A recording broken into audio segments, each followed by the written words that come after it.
আপনাদের এই জলের ব্যবস্থা কী উপলক্ষে?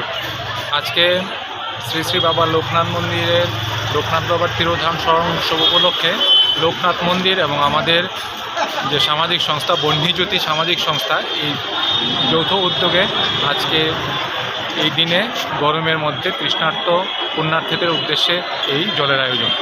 আচ্ছা, আপনারা এই সংস্থার পক্ষ থেকে আর কি কি কাজ বা কর্মসূচি করে থাকেন?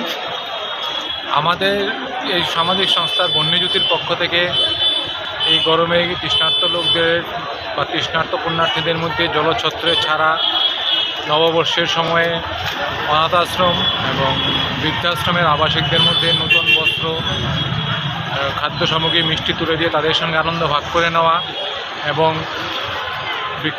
পরিবেশ রক্ষায় বৃক্ষরোপণ কর্মসূচির মতো কর্মসূচিও আমরা গ্রহণ করে থাকি। আপনাদের সংস্থার আগামী দিনে কি কর্মসূচি থাকবে বা কী পরিকল্পনা আছে? আগামী ভবিষ্যৎ পরিকল্পনা কি?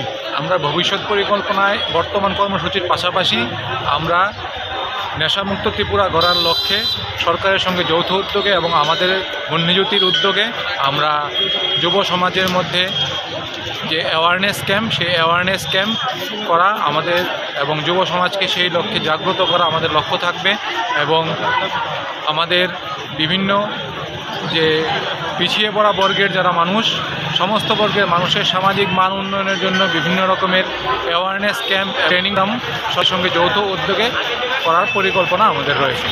থ্যাংক ইউ, অসংখ্য ধন্যবাদ।